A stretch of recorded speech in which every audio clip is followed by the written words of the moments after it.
Let's move on to someone else. Another big man, one of your boys in Oklahoma City, Al Horford. Obviously, has been playing pretty good. Obviously, I talked about him as a bit of a sell high on our fantasy segments, but you know, OKC are doing it again. They did the same thing with Chris Paul.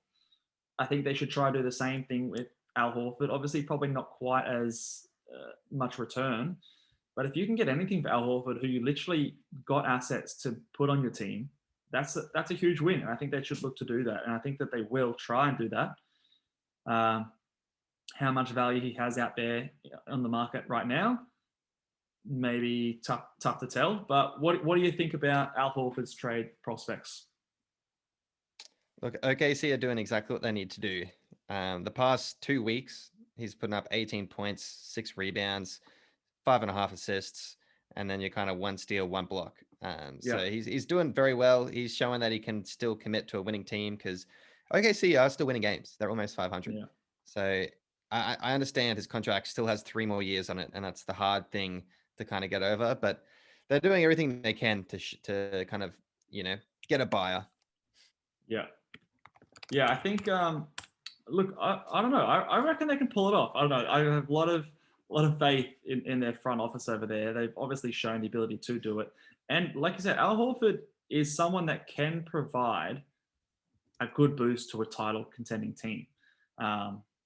If the Celtics got Al Horford back on their roster, and that was what we walked away with, I think it's better than nothing. I think I prefer it over Drummond, I believe.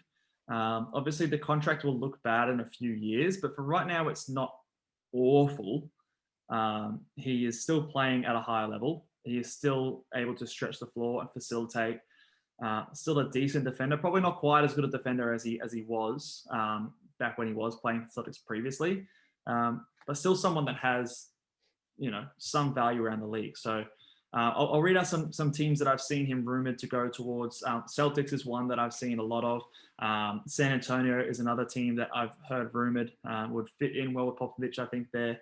I don't think you'd have to give up too much to get Al Horford, and potentially, depending on the value of him around the league, maybe you might even get some assets to take on the contract. And then Charlotte was the other team that I've heard some rumors about. Obviously, they've got Cody Zeller starting at the center there, so they could look to upgrade there as they make their playoff push.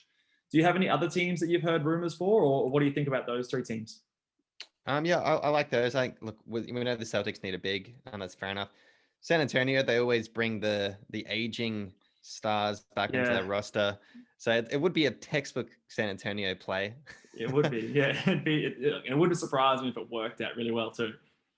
I don't know, would you play them and him and LaMarcus Aldridge together? I don't know how that would work. It's a very old front court, isn't it? I don't know if they would play well together.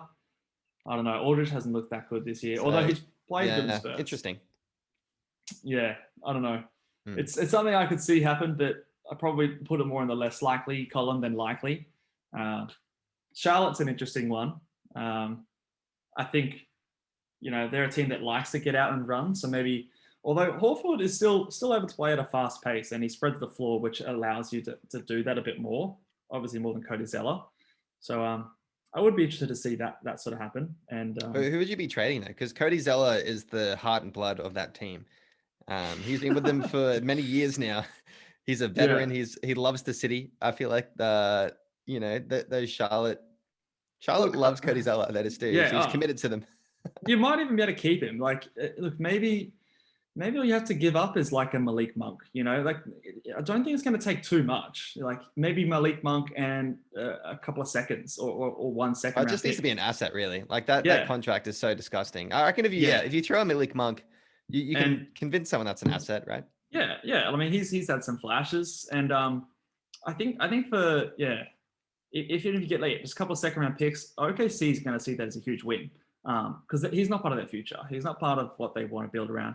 Isaiah Roby, Darius Baisley, that's the future. That's where they're going to go towards. So I think any asset that they get back is a win. So I don't think it's going to take much. And I think one team could get a steal on their hands on the cheap to get Al Horford.